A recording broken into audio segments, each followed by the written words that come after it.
But for right now, another guy, we are going to be joined by award-winning podcast host and founder of the Blue Sky Thinking Group. Spencer Lodge is back on DXB today. Spencer, always happy to see you. Yeah, good to see you. Thanks for having me. So I'm going to start with a very vague question. When we talk about financial well-being, what does that mean, if you could put it into layman's terms? It means understanding where you are today and understanding where you need to go and getting a good process to follow to get you there. And what would you say is the biggest mistake people make when it comes to that?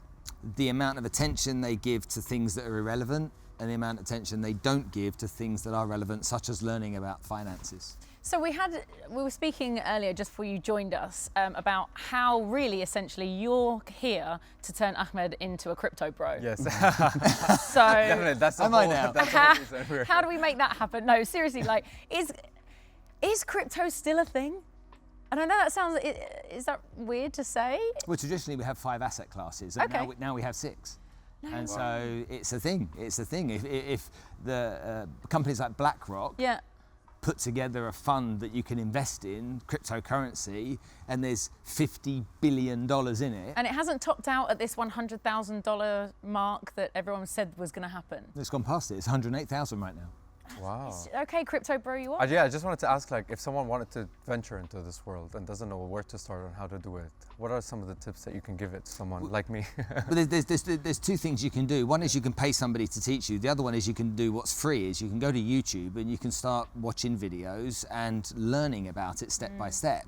But people want the outcome, but they don't want to put the hard work in, you know. They want the shortcut to making money, but they don't want to do the research. It's much like real estate. You know, you can make money in real estate, but you can also not. Yeah. So just buying a property doesn't solve the problem. It's like the right location, the right investment, the right strategy. Sure. But many people don't seem to want to put the time and effort into learning. True. And they work really hard for their money, yet they don't work really hard to learn how to invest it. Because another thing that you said, you can just go on YouTube and check out some of the videos, but how do you know that this is credible? Like, for some reason, like for me, I would go on YouTube and be like, okay, how can I invest and what should I invest in? But like, how do I know that this person is legitimate or like has the right information? I don't think there's anything that you can't learn on YouTube that can be taught in school. I really do believe all of the education that Everything you want is available out there. Yeah. Yes, of course, you know, you're going to have to do research on reputable people that can teach you in the right way. Yeah. But again, it's that time investment into learning that seems to be the Achilles heel for people. It seems to hold them back constantly because everybody wants the shortcut, whether it's weight loss or making money. Everyone wants the shortcut, don't they? Nobody wants to put the work in. That brings us then to 2025, right? What are some of the, I guess, like the emerging trends then you see for the year coming? Well, when we talk about financial wellness, I think we have to avoid emerging trends. Okay. I think we have to really get to grips with how the basics work. Makes sense. And a lot of people don't do that, you know. So for me, it's just like, let's have a look at what we've got to achieve, you know, whether it's retirement planning or saving for a house or saving for your kids' education, whatever that may be. What's the plan? Let's use traditional strategies to get the basics covered and create a bulletproof structure for us. Then I don't think that's for your life savings, you know. I think that's for, you know, rainy day fund. Just risk. It's just a huge amount of risk. I mean, you've just seen recently Trump's launched a coin and that's rocketed up and then rocketed down, and you see all this kind of stuff going on. But I think that really everybody needs to get the bases covered. Yeah. Sure. You know, once you're secure and you've got the bases covered, then life gets a lot easier.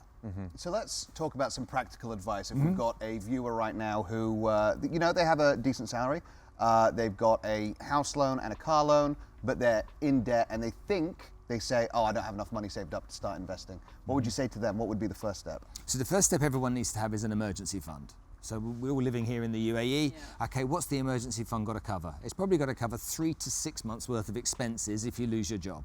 Okay. So let's say your cost of living is, I don't know, 20,000 dirhams a month.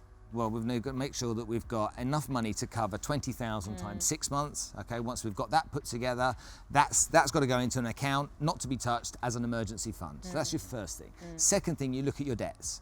So most loans are very expensive. You know, you take credit card debts, it's outrageous the interest people are paying. Yeah. And they're just oblivious to it. You know, I'm paying a bit off every month. No. Let's get these debts cleared, okay, and remove all of these costs and issues from us. Then the next one, the car loan. Well, that's a slightly lower rate of interest. But I need a fancy car. Why? Why, if you've got no savings or investments, why do you need a fancy car? This is a very funny conversation between Faris and I for years. Faris has a great car. He has a Toyota Yaris and he loves it. And I'm like, just buy, and I'm not saying a Mercedes or anything. I was like, just get maybe like a nicer car. And he's like, don't need to. It's got 4 wheels, mate. And it, Exactly. yeah. Why do you need a better car? You don't. He doesn't think he does. My car, I mean, I became financially secure 30 years ago. Yeah. My car's 11 years old. Yeah. Yeah. I don't, my car gets me from where I need to go. The AC works really good. Yeah. It's really comfortable. Yeah. And I wonder every day, it's got 250,000 kilometres on. No way. And I'm When like, it's going to stop. No, I've got Spencer. another 50,000. It will go for another. How will go. you impress all the strangers on the road? Who do I need to impress? No, that's not what I said it for. You're But that's a millionaire and a billionaire secret. Yeah.